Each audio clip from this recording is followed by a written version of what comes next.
Hello there, tractor fanciers. Welcome back to Farming Simulator 22 and the challenge of starting out with a bicycle and a chainsaw. Obviously, I could have come up with a catchier title for this, but I've got nothing for you. Anyway, here we are in the 4th episode, and I'll be completely honest with you, as much as I'm having a lovely time deforesting a small continent, in a videographic sense I can't help but notice that there isn't a whole lot that's new to show you about turning logs into cash.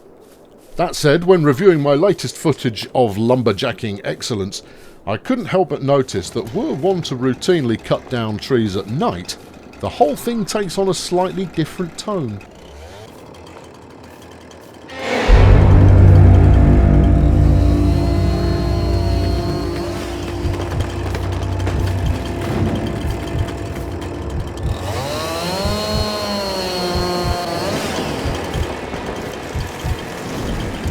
Hello, Clarice. What a splendid night for a walk in the woods. Get away from me!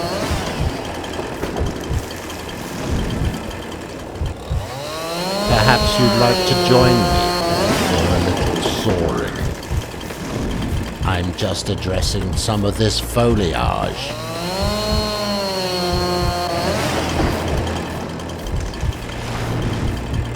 I've just acquired a new Massey Ferguson.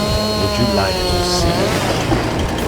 I can't hear you over your chainsaw.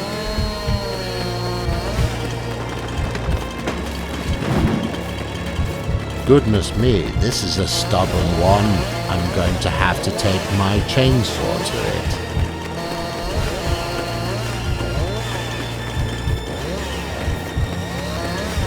I've drunk my nice Chianti, and I'm all out of fava beans, but I have a rather delightful tractor you may be interested in. I don't want to see a tractor. I want you to leave me alone.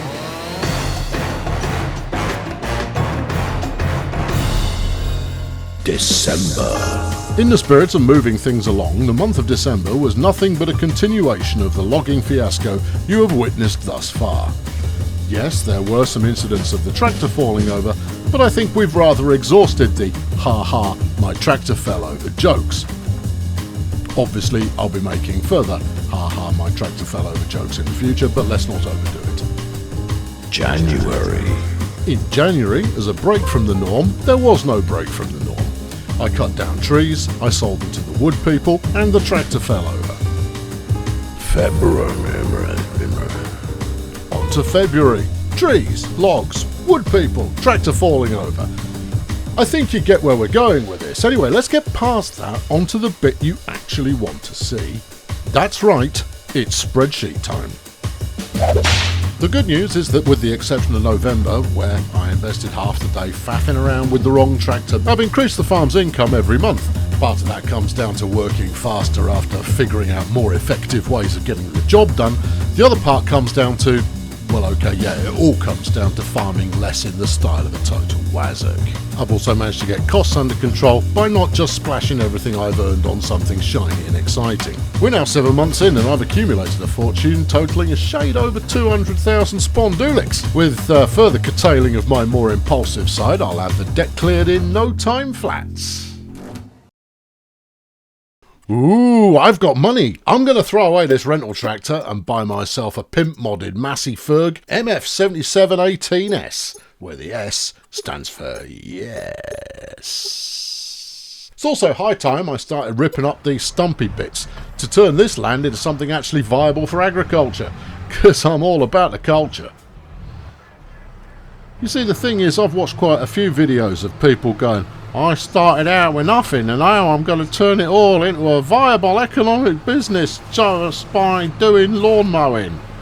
Kind of go, yeah, lawn mowing, that's right on the forefront of innovation, that is. But frankly, if you can't beat them, join them.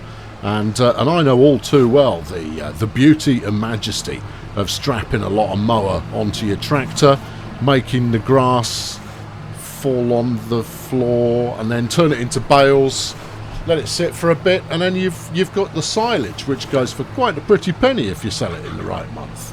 I mean, yeah, okay, it's route one, but at the same time it gets the job done. Anyway, shortly after converting my field into something that looks like a cluster bomb test range, I go out and buy myself the necessary equipment. Now, normally I'd have a bit of a mower on the front and some on the back, but I thought, no, what I'll do it all in one, because I haven't got that much land, so I'll just stick a mowy bit on the front, and obviously the tried and tested mower baling bit of kit. You know, that white thing, that big lump. I've used it thousands of times, and frankly, it's never let me down. And now is not going to be any different to that. But hang on, I've got a bit snagged. This ground, I have to say, is rubbish. It's utterly worthless. I think the likelihood that I turn this into some sort of regular mowing escapade is somewhere between none and get out. I really only have myself to blame.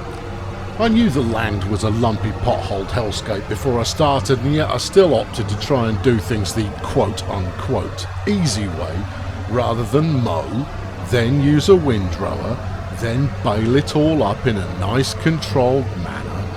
Friends, frankly, the easy way is never the easy way.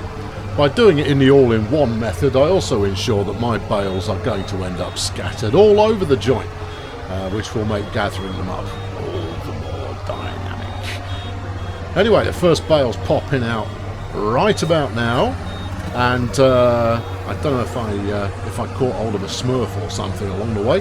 However, it's coming out in this delightful bright blue wrapping paper, which is great. You might not have made it out in the original journey there, but going uphill is quite a lot slower than going downhill, and being on this ramp, as I am, it's going to make it all the more challenging. But, you know, we press on, because I've decided that I'm going to bale it all up, so I'm going to bale it all up. Shortly later is the actual point of why I'm doing this, is I need to demark the actual edge, the boundary of the land that I have. And I figured that mowing the grass would be the easiest way to find it. As you can see, I'm rapidly flipping between land I do and allegedly don't own. I mean, evidently, you know, possession of grass is a legally enforceable something or other, but whatever. I know, I need to find out where the edge of things is, because we're going to rapidly approach the point at which my plan comes to fruition.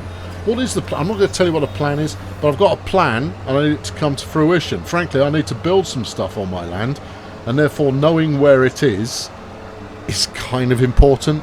Kind of makes a difference. Flipping, getting fed up and snagging on everything. And I switched the bale size up, thinking, oh yeah, I'll make bigger bales, and that'll mean I don't have to make quite as many of them. But of course, it doesn't bother wrapping the larger ones. You can only wrap the tiddlers. Anyway, let's kick that one out and see if I can get off this hump. You reckon we can get off the hump? Yeah, no. Okay, well, it's time to cut the baler loose then, and do what I should have done to start with, which is, you know, just mow the flipping grass. You'll be faster and more manoeuvrable. Look at this, look, zipping around the place like he was on a mission. He is on a mission, and he's on a mission to mow the grass, which is a mission that we've all been on from time to time. So it occurred to me at this point that actually I'm mowing the grass in the rain, and that's something that people, you know, people that care about such things say, oh, don't mow the grass when it's wet. No, terrible things will happen. So I thought, well, actually, I've got time to kill, because there's nothing to talk about while you're mowing the grass, other than, look, some mowing's happening. Oh, yeah, I haven't switched back to the baling straight away method. No, I'm just dumping it out of sight and out of mind as soon as it's finished its next bale. But no, I went and looked up. I went, okay, why shouldn't you mow the grass when it's raining? The article that I found then went on to point out that using electricity in the rain is probably not a great plan. Using your electric mower is likely to get you electrocuted. Not to mention the fact, of course, that on a lawn, obviously, you know, we're using the word loosely here, but on a lawn this size, firstly, you're going to need a really big extension cable, and then secondly, of course, what are you even thinking, bruv? You want a petrol mower, or better yet, you want a tractor with a mowing all business, all of that kind of stuff. Anyway, getting beyond the why are you using an electrical device in the middle of a thunderstorm dilemma, which frankly we should be able to answer that one without needing a website to tell us about it. No, the actual thing is that, well, the grass, it all clumps together on your blades, you see, and therefore as you're going along, you end up with clumpy blades. And you kind of go, oh no, I hate clumpy blades. You go, oh, you should hate clumpy blades, because once they get clumpy, instead of cutting the grass, what they do is they rip it out. And that's why I'm still mowing. I've got stuck again. And that's why I'm still mowing in the wet here, because if it's ripping the grass out, I honestly don't care. I mean, look at this place. It looks like some moles, gophers, whatever you want to call them. It looks like they've been on some kind of, springtime festival rampage, just digging it all up like they don't give a monkeys. I had a landlady once who was fixated with moles, and she used to come along and she'd put mole bait at the top of the mounds that they'd leave on the lawn, and then she'd sit in a deck chair with a shotgun waiting for them at night. And you kind of go, there are so many things that are unsafe about this, but you do you, and also you've got a shotgun, so I mean, I'm not going to point out the error of your ways. Anyway, after I've finished, after I finished with the mowing, we're on to windrowing. There you go. I showed you a bit of windrowing. That was exciting. And then we're on to straightforward baling, where the grass is all in a lovely heap. The plus side, you make bales super quick. The downside is that Johnny Baler won't let you start baling while it's still fannying around with the bales that it's wrapping in cling film before slinging them on the floor. Of course, you want them wrapped in cling film so that it actually turns into silage, because the silage is where the real money is. You sell it in January, but it needs 2 or 3 months worth of I don't know, fermenting, gestating, rotting, whatever you want to call it, inside its shrink wrapped joy package, and then you can get top dollar for it. Now, I think I only end up with about 12 to 15 bales out of this escapade, and I won't be in a mad rush to do any more. I might do one more run, but it's going to end up being, 40, 50, maybe a little bit more, 1,000 worth of silage that I've got worth kicking around. I was snagged on the ground again. Yeah, no, this is not going to be a Colonel Failure Mows the Lawn for 67 episodes kind of a series. Anyway, to wrap things up, I'm going to tell you what the plan is. Oh, yeah. So, the only cost-saving mod that I've got turned on is the one that says, if you want to paint your land, I'm not going to charge you for it. Which, frankly, I don't intend to spend that much time painting the land. So it felt like, yeah, okay, all right. I mean, it's usually only £2 a go anyway, so I'm just being a cheapskate. But by using the painty tool, I could have saved all of this mowing behaviour and just done this, because it won't let me paint on land that I don't own. See, look, I've managed to half-inch some bloke's grass there. Good. Now, why do I need to know where the edge of the land is? Well, I've decided that logging is going to be the Premier League event in this series, and I'm going to do something that might be a bit chancy in the next episode. And the chancy thing in question is I'm going to build a furniture factory or a sawmill, and then a furniture factory, in order to turn these logs into more money than they're currently being turned into. I quite fancy having a crack at cotton once I've got a second field, but let's not get ahead of ourselves. I see I'm using the swirly brush method there. Magnifique. So I need to identify a flat enough bit of ground on which to place a factory, so that I can then place a factory, and then I could turn all the rest of the trees, instead of taking them to the ungrateful wood people, I can keep hold of it and turn it into some baller furniture for ballers. Honestly, I'm that old, I've no idea what a baller actually is, but I've heard it's a word and that people aspire to be one on occasion. So there you go. I've been Colonel Failure. Thanks very much for tuning in today. The adventure doth continue in a predictable kind of fashion, but next time we're going to do something different, and it won't be at high speed, unless it is. Thanks for watching. Subscribe, you peasant. Cheerio.